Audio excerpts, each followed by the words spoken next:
हाय vanakkam from Chennai.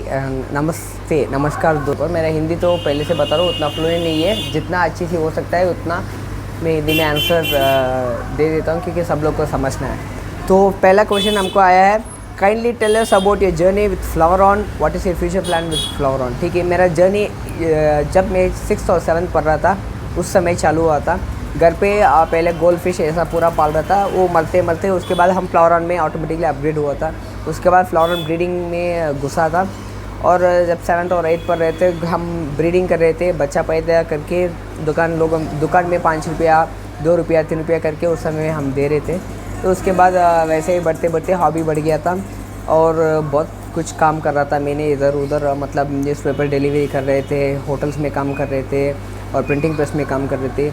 जो जब schooling हो रहा था उसकी साइड में पैरेलली काम पूरा कर रहे थे। उसके बाद जब मुझे मेरे एक दिमाग में एक आइडिया है कि जब हम मछली पैदा कर सकते हैं हम क्यों नहीं सेल कर सकते हैं, बिज़नेस क्यों नहीं बना सकते हैं। तो जब when I was in my +2 12th standard, तो उस समय मैंने 10,000 इन्वेस्ट करके एक 4 टैंक एक रैक मैंने थोड़ा पैरेंट फिश खरीद के रखा था, उसमें ब्रीडिंग चालू किया था। ब्रीडिंग चालू करके थोड़ा थोड़ा सप्लाई दे रहा था मार्केट में। तो मेरा लाइफ में एक छोटा सा चीज़ हुआ था, वो क्या है करके बता रहा हूँ आप लोगों को। मुझे उस समय फ्लावरॉन्स का फूड बहुत पीक में था, तो उस समय हम बहुत सारे फूड लेके CZ हो, प्लैटिनम हो, ऐसा बहुत सारे फूड लेके हम बेच रहे थे। उस समय एक सप्लायर था, थाईलैंड में एक सप्लायर था, उसके पास फूड था।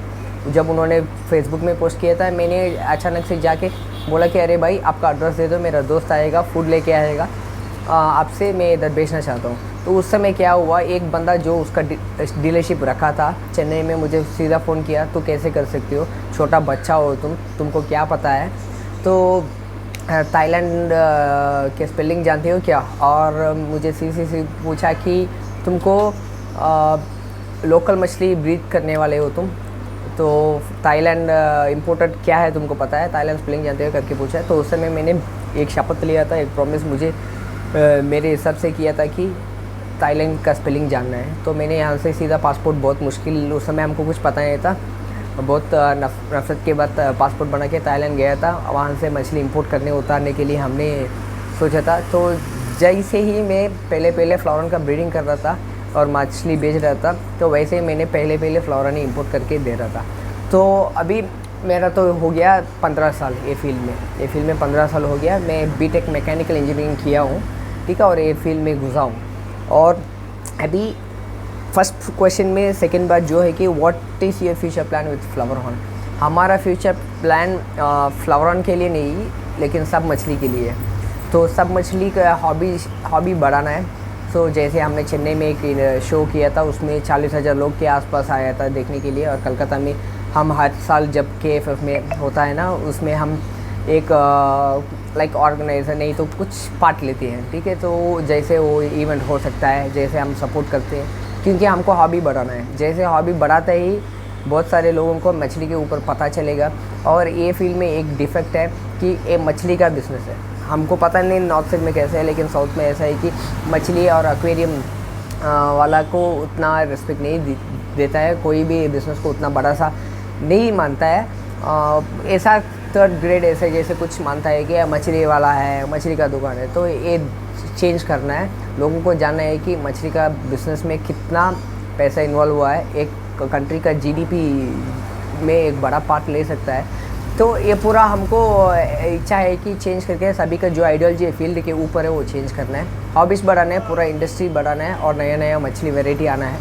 तो अभी जब जैसे बात करते हैं इंपोर्ट्स में बहुत इंपॉर्टेंट फ़िश है, एक तो बीटा फ़िश है और फ्लोरन है, यही दो बहुत ज़्यादा वॉल्यूम इंपोर्ट हो ही जा रहा है। तो पैरेट, इसके अलावा पैरेट, तो ये सारा मछली को, जैसे क्वेश्चन मुझे पूछा है कि व्हाट इज़ योर आइडिया फ्लोरन, मैं पूछ रहा हूँ कि यही सेम इंपोर्टेड क्वालिटी चेन्नई में और इंडिया में हम प्रोड्यूस कर सकते हैं। प्रोड्यूस करके जितना भी इंपोर्ट्स आ रहे हैं उसको कट डाउन करके जो इंडिया में पैदा करके मेड इन इंडिया कॉन्सेप्ट लेके आके यहाँ से हम क्वांटिटी दिया, तो जो पैसा यहाँ से फॉरेन जा रहा है वो पैसा नहीं जाएगा, ताकि इंडिया के अंदर ही घुसेगा, तो फॉरेन फिनेंशियल डेफिसिट नहीं आएगा।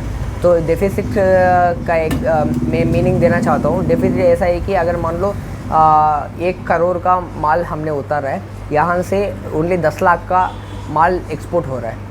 इंपोर्ट 1 करोड़ का हो रहा है, 10 लाख का माल ओनली एक्सपोर्ट हो रहा है। तो मतलब वो 90 लाख जो बीच में हुआ है ना डिफरेंस, वही डिफिसिट बोला जाता है। ये डिफिसिट होने पे इंडिया का जीडीपी कम हो जाता है और करेंसी वैल्यू भी फ्लक्चुएट होता है, कम होता है। तो जैसे भी हमारा डिफिसिट कम होएगा, यहाँ से एक्सपोर्ट करने चालू करेगा, तो तभी इंडिया का इकोनॉमी भी बढ़ जाएगा। ये इतना छोटा फील्ड नहीं है कि जीडीपी और इकोनॉमी डिफरेंस नहीं है, ये बहुत बड़ा फील्ड है, इसमें भी हम बहुत कुछ कर सकते हैं। तो ये मेरा आइडिया है। तो अभी देखते हैं second question, how is flower market in Bangalore and what do you think the flower future market in India. तो